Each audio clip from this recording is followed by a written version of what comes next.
The birthday gift. It started with an offhand comment. A simple slip of the tongue, something that, in any other context, I might have brushed aside without a second thought. But this time it lodged itself in my mind like a thorn, too small to see but impossible to ignore. We were sitting in the living room, a week before my birthday. I was flipping through channels and he was on his phone, a glass of whiskey in his hand. He was relaxed, his guard down. "Don't ask too many questions about what I've been up to," he teased with a grin. "You'll spoil the surprise." I blinked at him. Surprise.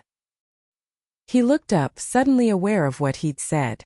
"For your birthday," he clarified, his tone casual, a bit too casual. "I've got something planned." It was a fleeting moment, but it was enough. My heart warmed at the thought of him planning something special for me. I even teased him a little, asking if it was a trip, jewelry, or something romantic. He just laughed and told me I'd have to wait. But when my birthday came, the day passed like any other. He kissed me in the morning, wished me a quick happy birthday, and headed off to work as usual. By the evening, when I'd set up a quiet dinner for the two of us, I thought maybe he'd surprise me then. But as we sat eating takeout, he was unusually quiet, distracted even. No gift. No mention of one. I told myself not to read too much into it. Maybe he'd forgotten it at the office, or it hadn't arrived yet. Men could be scatterbrained about these things. But as the hours ticked by and he showed no signs of producing anything, a seed of doubt began to sprout in my chest. That night, as I lay awake beside him, listening to his soft snores, I replayed his words from the week before. "Don't ask too many questions. You'll spoil the surprise." What had he meant? And why wasn't there a surprise? The next day when he left for work, I decided to snoop. I told myself it wasn't about mistrust. I was simply looking for a misplaced present. Surely he'd stashed it somewhere and forgotten. It didn't take long to find. In the closet on the top shelf, tucked behind a stack of old sweaters, there was a small gift box, neatly wrapped in silver paper with a delicate bow.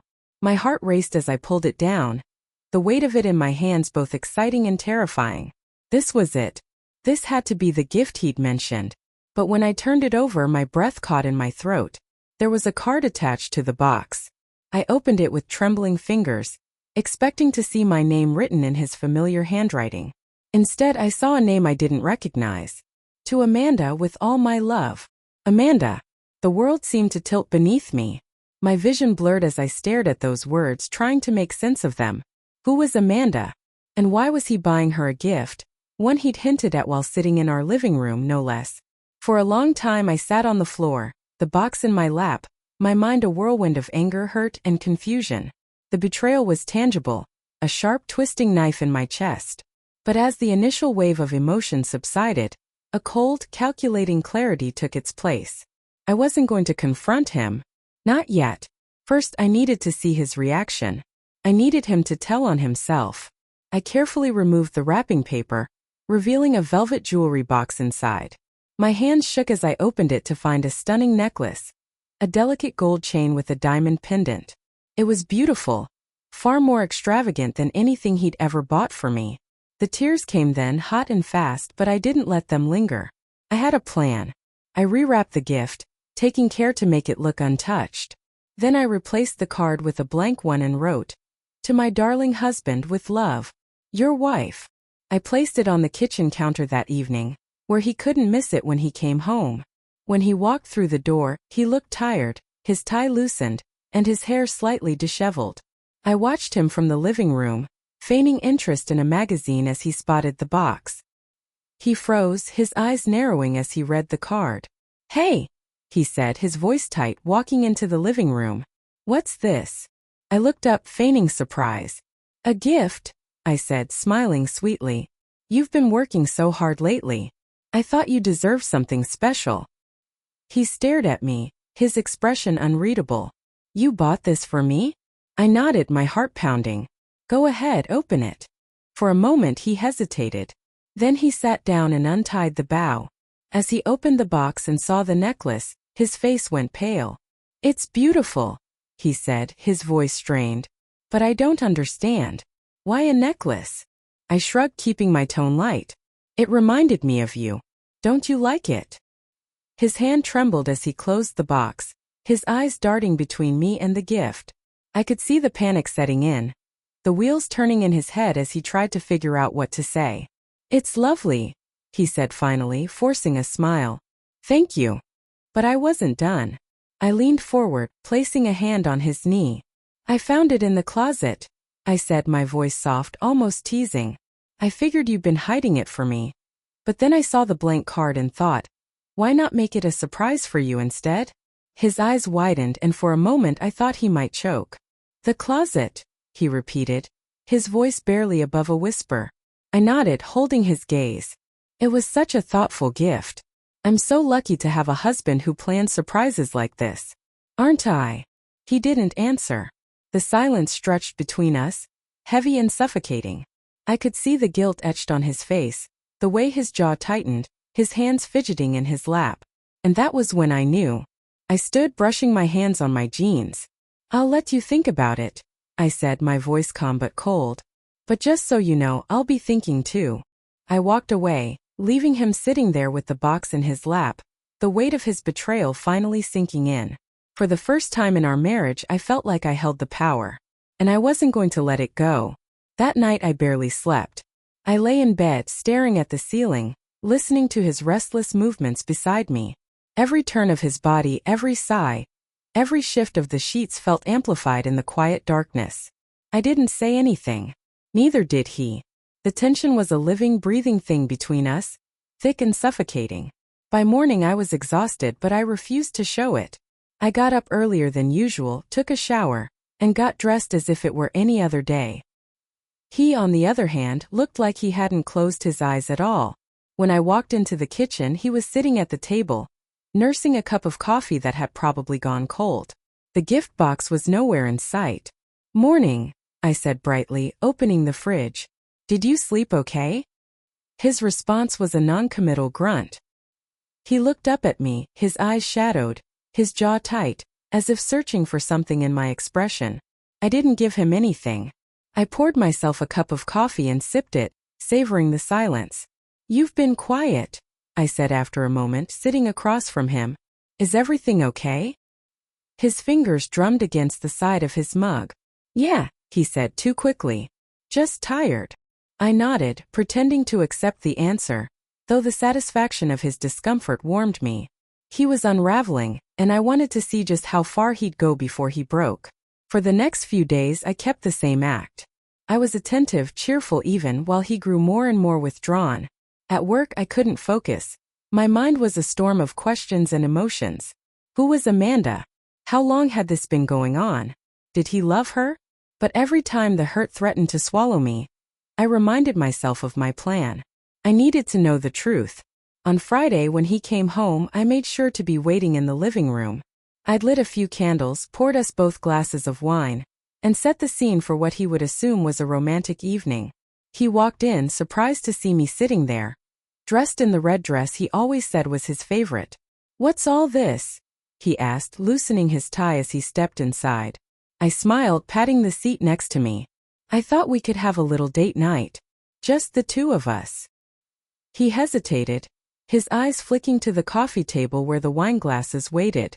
"You didn't have to do this," he said, but he sat down anyway, his movements stiff. "I wanted to," I said softly, handing him a glass. "We've both been so busy lately. I thought it would be nice to reconnect." He sipped the wine, his gaze darting to me and then away. I could see the guilt swimming in his eyes, the way his shoulders tensed under the weight of whatever he was hiding. We talked for a while, though I couldn't have told you what we discussed. I kept the conversation light, steering it away from anything serious, all the while watching him carefully.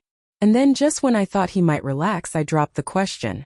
"So," I said, swirling my wine, "who's Amanda?" The glass froze halfway to his lips. His eyes met mine, wide and panicked, and for a moment he said nothing. Then he set the glass down slowly, his hand trembling slightly. "Where did you hear that name?" he asked, his voice low.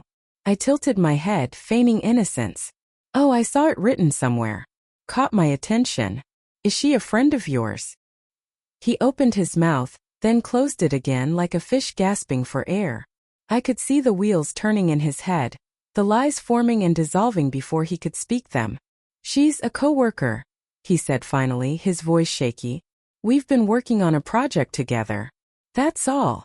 "Really?" I said, raising an eyebrow. "A coworker? She must be very special if you're buying her diamond necklaces."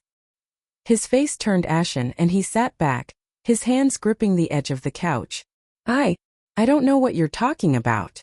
I laughed, then a bitter, hollow sound that filled the room. "Don't insult me, Greg. I found the gift.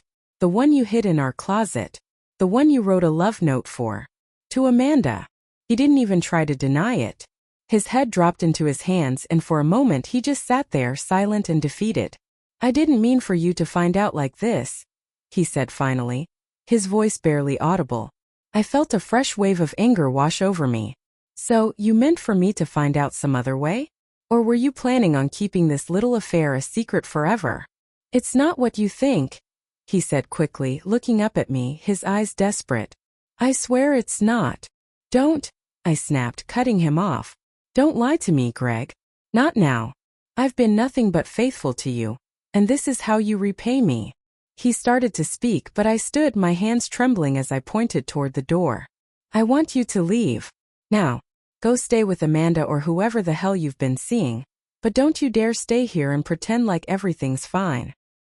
He hesitated, as if he might argue, but then he stood, his shoulders slumping in defeat. Without another word, he grabbed his coat and left. The moment the door closed behind him, I sank to the floor, my chest heaving with sobs. The pain was unbearable, a raw, gaping wound that seemed to consume me entirely. But even through the tears, I felt a strange sense of relief. The truth was out, and now I could decide what to do with it. The hours after he left were a blur. I wandered the house aimlessly, feeling like a ghost in my own home. Every corner seemed to mock me with memories of our life together.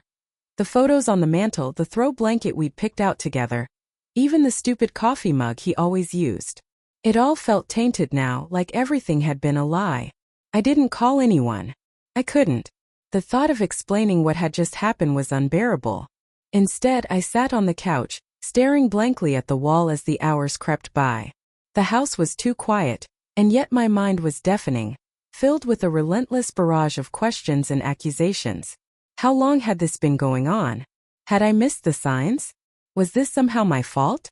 By the time the sun began to rise, I was still awake, my body aching with exhaustion but my mind refusing to rest. I finally stood, pacing the kitchen as I clutched my phone. A part of me wanted to call him, to demand more answers, to scream at him until my throat was raw. Another part wanted to call Amanda, to confront her, to see the face of the woman who had come into my life uninvited and wrecked it. But I did neither. Instead, I sat down at the kitchen table and began to write. I poured everything onto the page, the anger, the betrayal, the heartbreak. I wrote about the years we'd spent together, the promises he'd made, the future I thought we were building. I wrote about how it felt to find that gift, to realize it was meant for someone else. By the time I finished, the paper was damp with my tears, and my hand ached from gripping the pen so tightly. When I finally put the pen down, I felt a small measure of relief. Writing it all out hadn't fixed anything, but it had helped me feel a little less like I was drowning. Later that morning, I forced myself to shower and eat something, even though the thought of food made me nauseous. I needed to keep moving, to do something, anything, to distract myself. I decided to clean the house, scrubbing every surface with a vengeance, as if wiping away the grime could somehow erase the pain. Around midday, my phone buzzed. It was a text from Greg. "Can we talk? Please." I stared at the screen, my thumb hovering over the keyboard. A part of me wanted to ignore him, to let him stew in his guilt.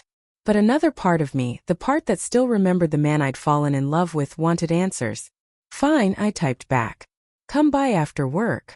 The hours until he arrived felt endless. I paced the living room, rehearsing all the things I wanted to say to him, the questions I needed him to answer. By the time I heard his car pull into the driveway, my heart was pounding so hard I thought it might burst. He walked in cautiously, like a man approaching a wild animal. His face was pale, his eyes red-rimmed, and he looked like he hadn't slept. For a moment I felt a flicker of satisfaction. Good. Let him feel as miserable as I did. "Hi," he said softly, standing just inside the door. I didn't respond. I just crossed my arms and waited. He sighed, running a hand through his hair. I'm sorry, he began. I know I hurt you and I. Stop, I said, my voice sharp. Don't start with an apology. Start with the truth. Who is Amanda, and how long has this been going on? He hesitated, his eyes darting away from mine. She's someone I met at work, he admitted. We've been working together for a while, and things just happened. Things just happened? I repeated, my voice rising. That's your excuse? You didn't trip and fall into an affair, Greg. You made a choice. I know, he said quickly. I know I did, and I hate myself for it. It was stupid, and I swear it didn't mean anything. I laughed bitterly. Didn't mean anything? You bought her a diamond necklace, Greg. You don't do that for someone who doesn't mean anything. He opened his mouth, then closed it again, his face crumpling. I don't know what to say, he admitted.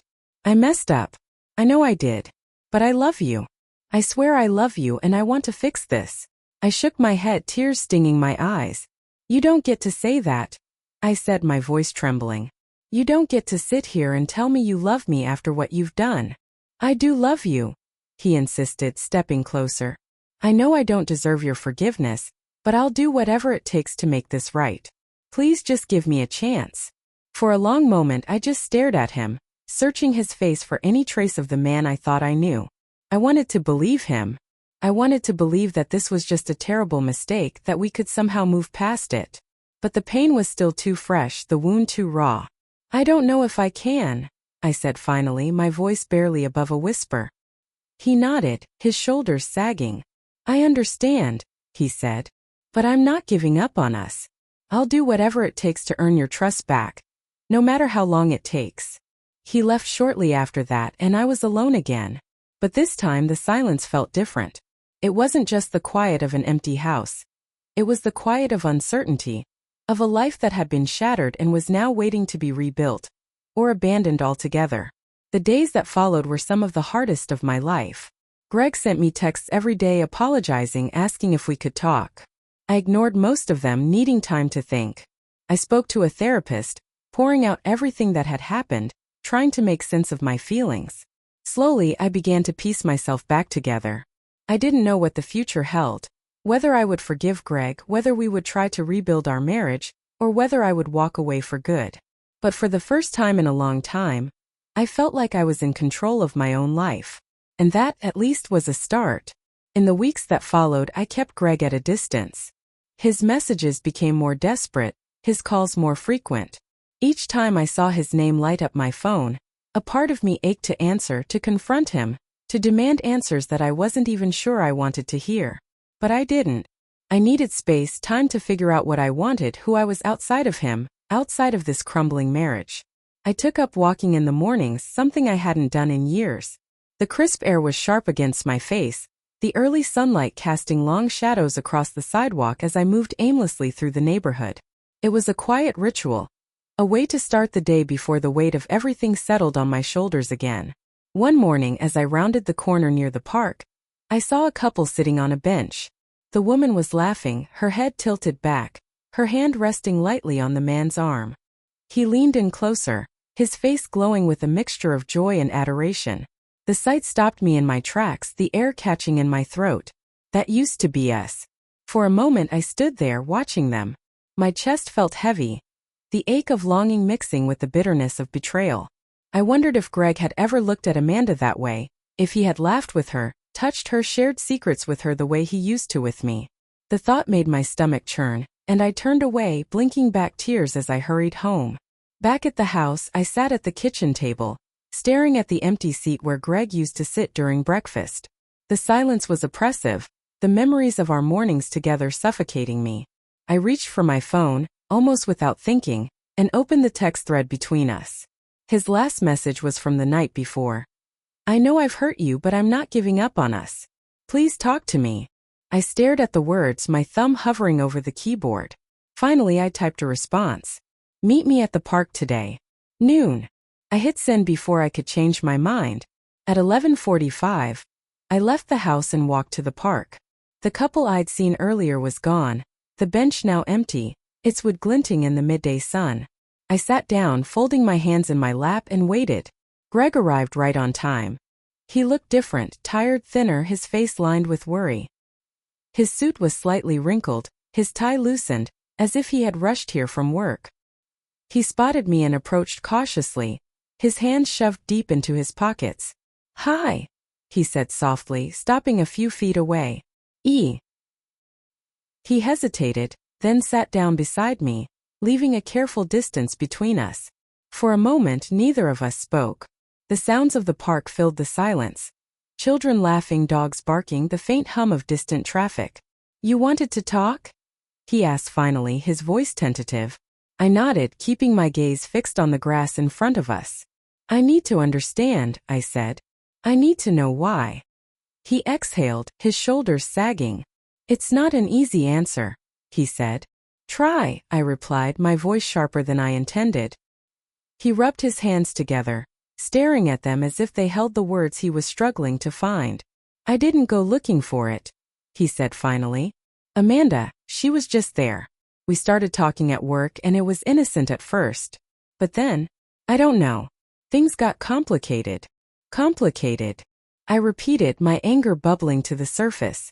"You're married, Greg. There's nothing complicated about that." "I know," he said quickly. "I know I screwed up. I should have stopped it before it went too far. But I didn't, and I hate myself for that." I shook my head, my chest tightening. "Do you love her?"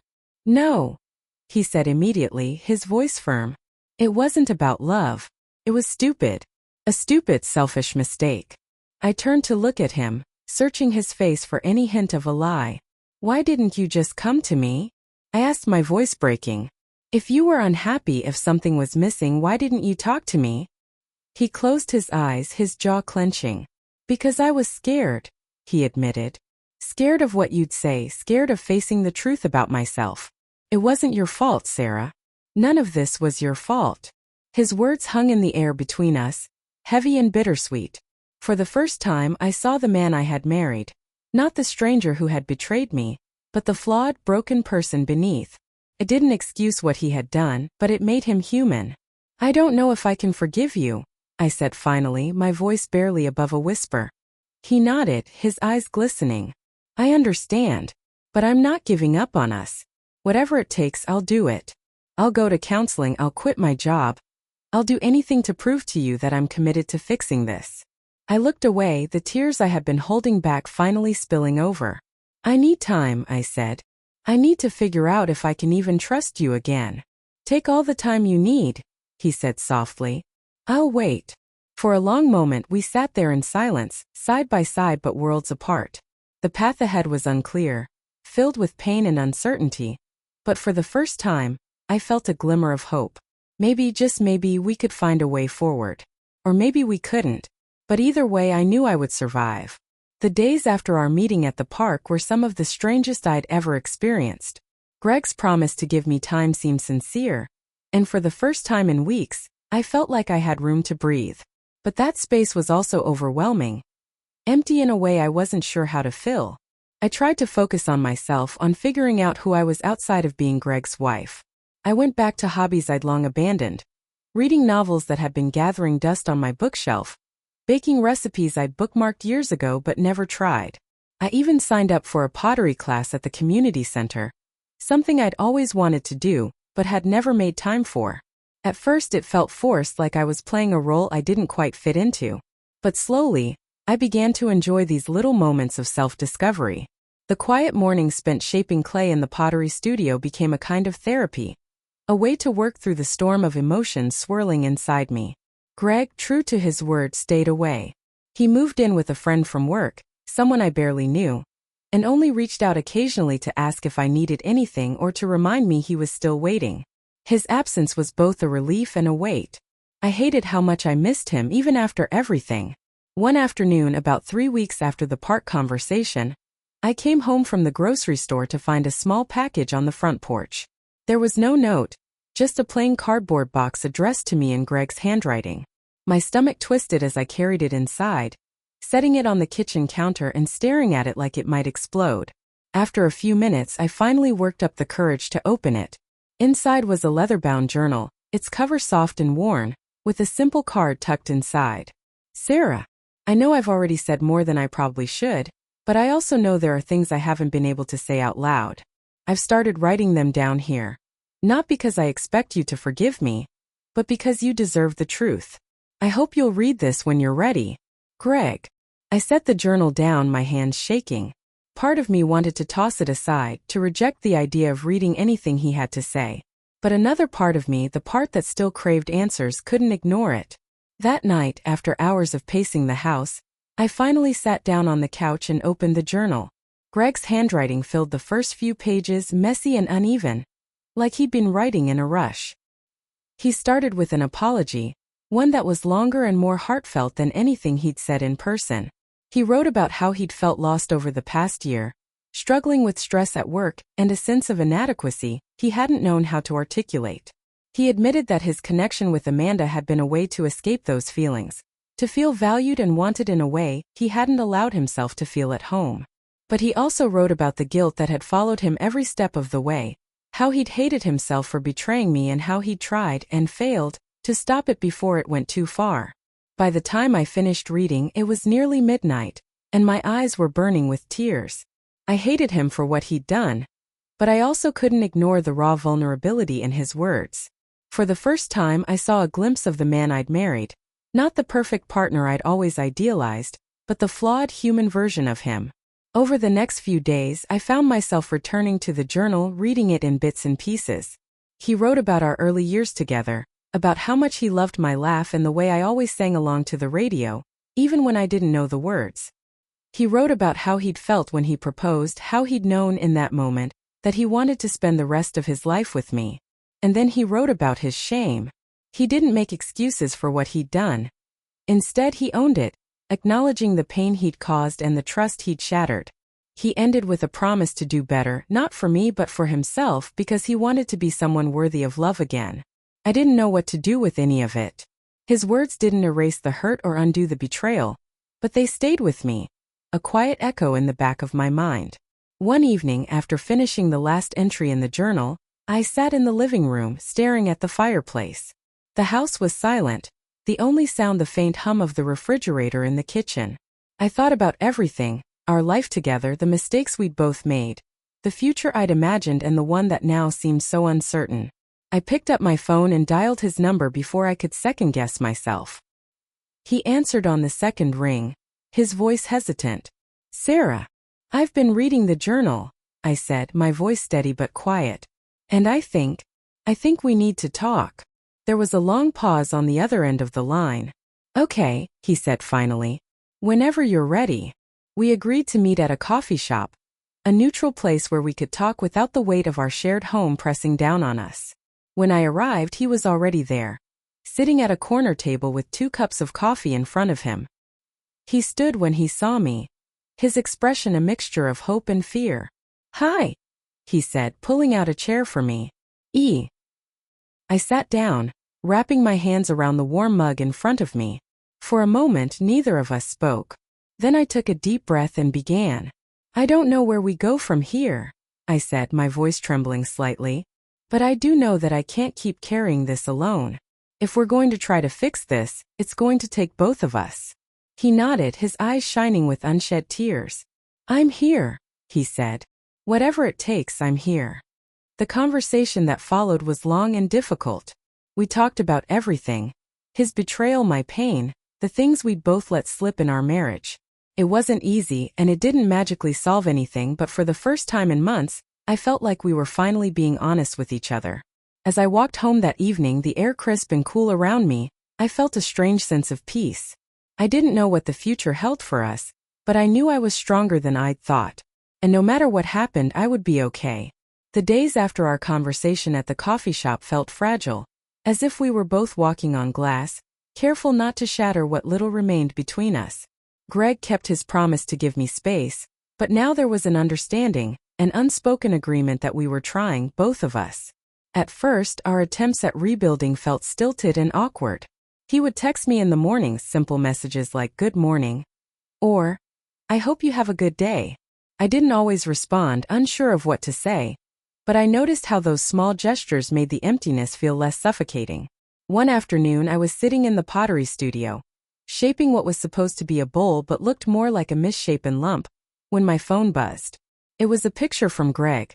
A blurry snapshot of a flower shop, the window display bursting with bright yellows and reds. The caption read, "Thought of you." I stared at the screen, a knot forming in my throat. It was such a simple thing, but it felt genuine, like he was trying to show me that he still cared, that he still saw me. I didn't reply right away, but later that evening, I found myself looking up local flower shops. The next day I walked into one, the scent of fresh blooms filling the air, and bought myself a bouquet. It wasn't for him. It was for me. A reminder that I deserved beauty in my life, even if things between us were still uncertain. Greg noticed the flowers when he came by the house a few days later to drop off some paperwork. He stood in the doorway, his hands in his pockets, as he glanced at the vase on the dining table. "Those are nice," he said, his voice tentative. "I bought them for myself," I said, not unkindly. He nodded, a small smile tugging at his lips. "Good. You deserve them." That was how it was between us for a while, small moments, tentative steps. He started going to therapy on his own, something he told me about but didn't push me to discuss. I could see the effort he was making, not just to win me back but to face his own flaws. It didn't erase the pain, but it made me feel like maybe, just maybe, there was a chance for us. One evening a few weeks later he invited me to dinner. He chose a restaurant we used to go to when we were dating, a little Italian place with checkered tablecloths and candlelight that always felt cozy and intimate. I hesitated before agreeing, unsure if I was ready for something that felt so much like the past. But when I walked into the restaurant and saw him waiting at a corner table, his nervous smile softening when he spotted me, I felt a flicker of warmth. The dinner was surprisingly easy. We talked about everything except the affair. Our jobs, a funny story he'd heard from a coworker, the pottery class I'd been taking. For the first time in what felt like forever, we laughed together. It was tentative, like we were rediscovering each other, but it felt good. As we left the restaurant, the night air cool against my skin, Greg walked me to my car. He hesitated before speaking, his hands shoved deep into his coat pockets. "Thank you for coming tonight," he said softly. "It meant a lot to me." I nodded, my chest tightening. "It was nice," I admitted. He smiled, a flicker of hope in his eyes. "Maybe we could do it again sometime." "Maybe," I said, and for the first time in weeks I meant it. The months that followed were a slow, uneven climb. We started going to couples therapy, something I had initially resisted but eventually agreed to. The sessions were hard, forcing us to confront things we'd both ignored for years.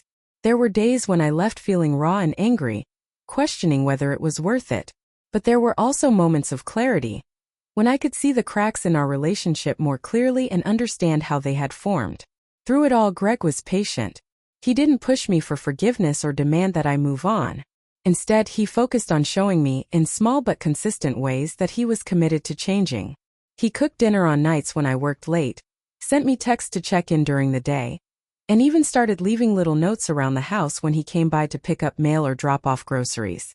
One evening I found a note tucked into the pages of the book I'd been reading. It simply said, "I believe in us." I cried when I read it, not because it erased the pain but because it reminded me of why I had fallen in love with him in the first place. The turning point came on a quiet Sunday afternoon. I was sitting on the back porch, sipping tea and watching the leaves flutter in the breeze, when Greg called. "Hey," he said, his voice warm but hesitant. "I was wondering if you'd like to take a walk with me. No pressure, but the weather's nice, and I thought it might be a good way to catch up." I hesitated, glancing at the book in my lap. "Okay," I said finally. "Where should we meet?"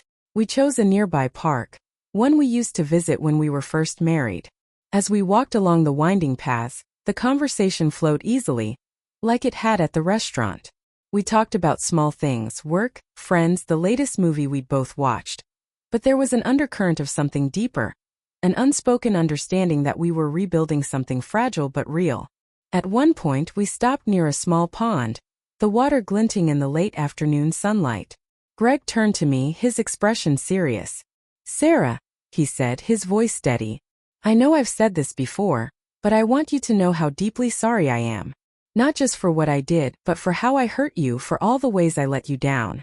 I can't change the past, but I promise you, I'll spend the rest of my life trying to be the man you deserve. I looked at him, the man I had loved and hated and now stood before with a mix of both. The pain was still there, a dull ache that hadn't completely faded, but so was something else, something softer, more hopeful.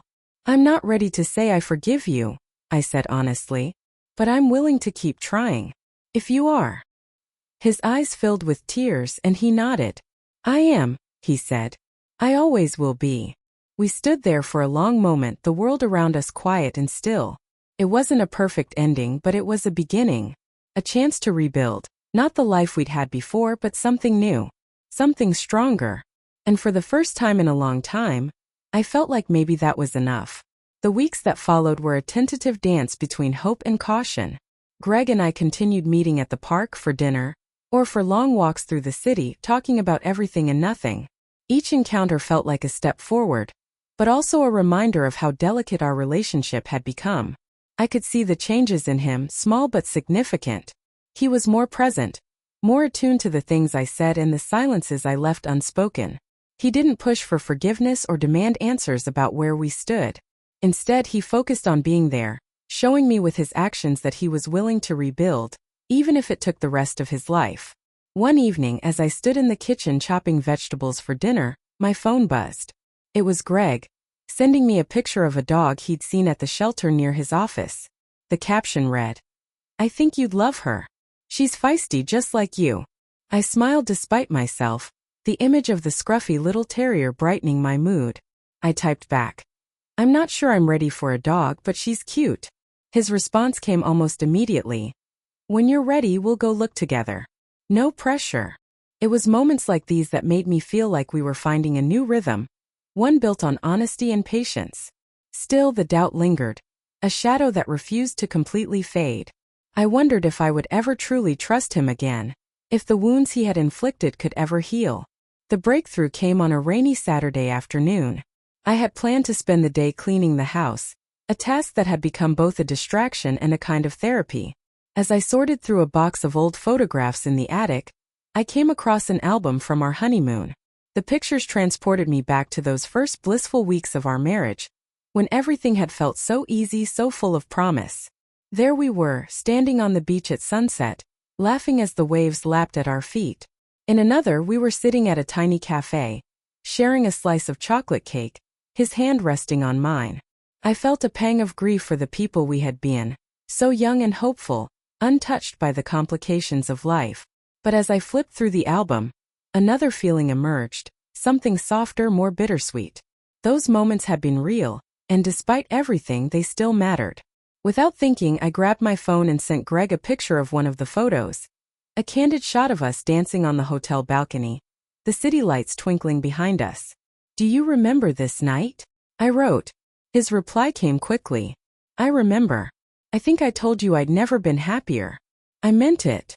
I stared at his words, my heart aching with the weight of both past and present. After a moment, I typed back, "I believed you then. I want to believe you again." His response was simple but heartfelt. "I'll do whatever it takes to earn that. I promise." That evening, I invited him over for dinner. It was the first time he had been in the house since he'd left, and I could see the emotion in his eyes as he stepped through the door. "Thank you for having me," he said softly, standing awkwardly in the entryway. "It's just dinner," I said, but my voice wavered, betraying the mix of emotions swirling inside me. As we ate, the conversation was light, almost casual, but there was an undercurrent of something deeper. When we finished, I poured us each a glass of wine and led him to the living room, where we sat on opposite ends of the couch. "Greg," I said after a long silence, "I need to ask you something." "Anything," he said, leaning forward. "Why did you come back? After everything, why didn't you just leave?" He hesitated, his eyes searching mine. "Because I couldn't," he said finally. "Leaving would have been the easy way out, but I couldn't do that to you or to us. You're my home, Sarah. Even when I screwed up, even when I thought I'd lost you, I never stopped loving you." Tears filled my eyes and I looked away, unsure if I was ready to believe him. But his words stayed with me, echoing in my mind long after he had left. Over the next few weeks, we continued to rebuild piece by fragile piece. We attended therapy together, where we unpacked years of unspoken resentments and miscommunications. There were moments of anger and frustration, but also moments of clarity and connection that reminded me of why we had fallen in love in the first place.